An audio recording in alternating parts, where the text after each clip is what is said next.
When a Christian shuns fellowship with other Christians, the devil smiles. When he stops studying the Bible, the devil laughs. When he stops praying, the devil shouts for joy. A man who is intimate with God will never be intimidated by men. Prayer is not asking. Prayer is putting oneself in the hands of God, at His disposition, and listening to His voice, in the depth of our hearts. If the only prayer you ever say in your entire life is thank you, it will be enough. Do not pray for an easy life, pray for the strength to endure a difficult one. Every great movement of God can be traced to a kneeling figure. We can be tired, weary and emotionally distraught, but after spending time alone with God, we find that He injects into our bodies energy, power and strength. Nothing tends more to cement the hearts of Christians than praying together. Never do they love one another so well as when they witness the outpouring of each other's hearts in prayer. Is prayer your steering wheel or your spare tire? The prayer power has never been tried to its full capacity. If we want to see mighty wonders of divine power and grace, wrought in the place of weakness, failure and disappointment, let us answer God's standing challenge. Call unto me, and I will answer thee, and show thee great and mighty things which thou knowest not.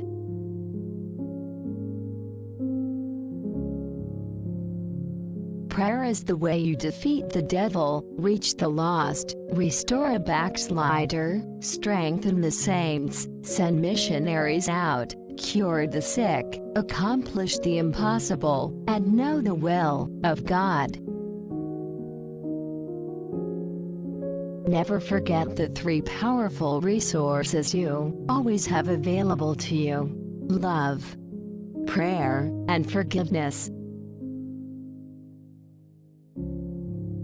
When the devil sees a man or woman who really believes in prayer, who knows how to pray, and who really does pray, and, above all, when he sees a whole church on its face before God in prayer, he trembles as much as he ever did, for he knows that his day in that church or community is at an end.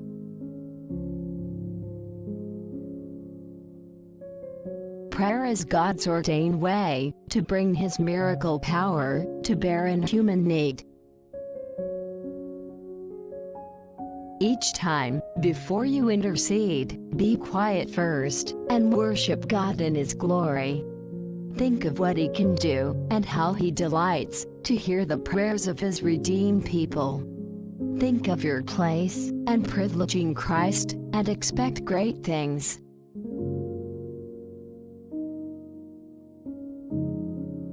A prayerless church member is a hindrance. He is in the body like a rotting bone or a decayed tooth. Before long, since he does not contribute to the benefit of his brethren, he will become a danger and a sorrow to them. Neglect of private prayer is the locust which devours the strength of the church.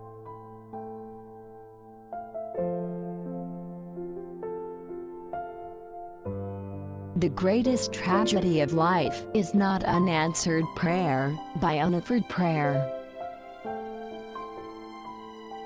We must begin to believe that God, in the mystery of prayer, has entrusted us with a force that can move the heavenly world, and can bring its power down to earth. Pray, and let God worry. All that God is, and all that God has are at the disposal of prayer. Prayer can do anything that God can do, and as God can do anything, prayer is omnipotent. Pray as though everything depended on God. Work as though everything depended on you. I live in the spirit of prayer. I pray as I walk about, when I lie down and when I rise up.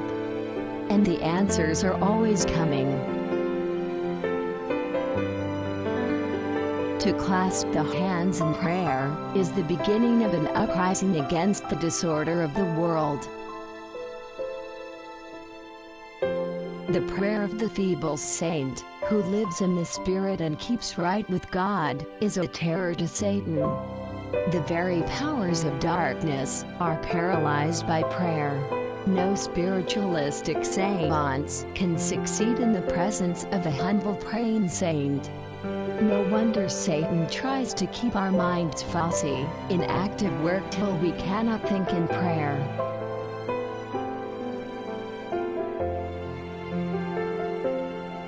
Let us never forget to pray. God lives. He is near. He is real. He is not only aware of us, but cares for us. He is our Father. He is accessible to all who will seek Him.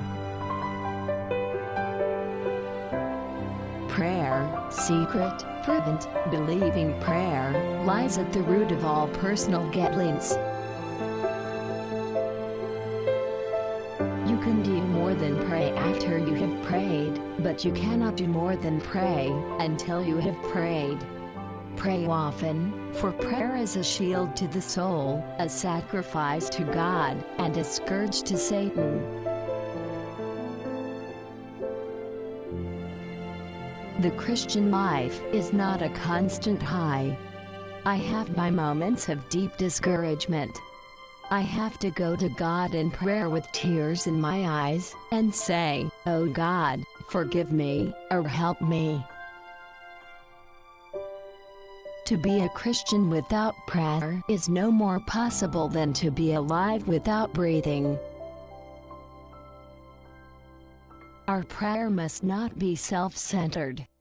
It must arise not only because we feel our own need as a burden we must lay upon God, but also because we are so bound up in love for our fellow men that we feel their need as acutely as our own. To make intercession for men is the most powerful and practical way in which we can express our love for them.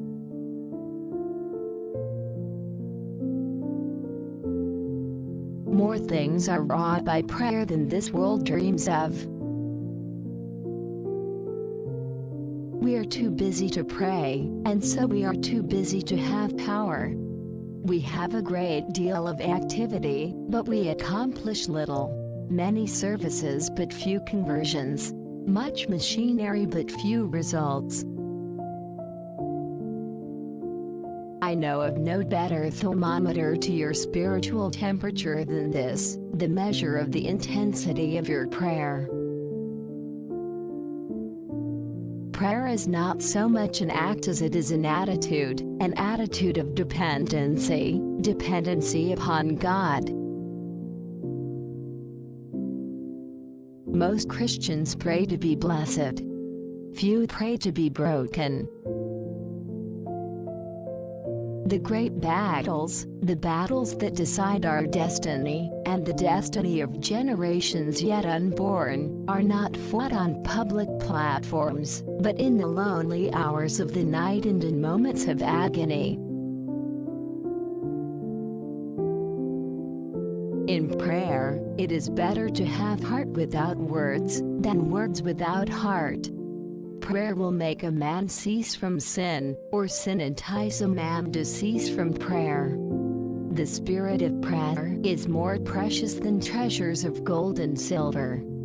Pray often, for prayer is a shield to the soul, a sacrifice to God, and a scourge for Satan.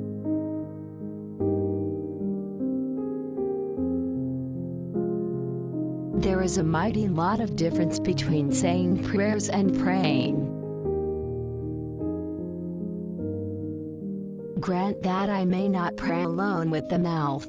Help me that I may pray from the depths of my heart.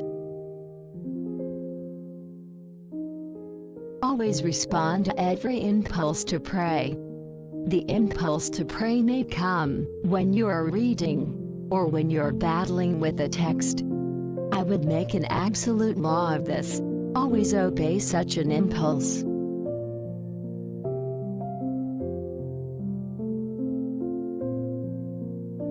The truths that I know best, I have learned on my knees. I never know a thing well, till it is burned into my heart by prayer. Do not have your concert first, and then tune your instrument afterwards. Begin the day with the Word of God in prayer, and get first of all into harmony with Him. Prayer pulls the road below, and the great bell rings above in the ears of God. Some scarcely stir the bell, for they pray so languidly. Others give it an occasional pluck at the rope. But he who wins with heaven is the man who grasps the rope boldly and pulls continuously, with all his might. When I pray for another person, I am praying for God to open my eyes, so that I can see that person as God does, and then enter into the stream of love that God already directs toward that person. Prayer will make a man cease from sin, or sin will entice a man to cease from prayer. The function of prayer is not to influence God, but rather to change the nature of the one who prays. The prayer offered to God in the morning during your quiet time is the key that unlocks the door of the day. Any athlete knows that it is the start that ensures a good finish. Prayer is a sincere, sensible, affectionate pouring out of the soul to God, through Christ, in the strength and assistance of the Spirit, for such things as God has promised.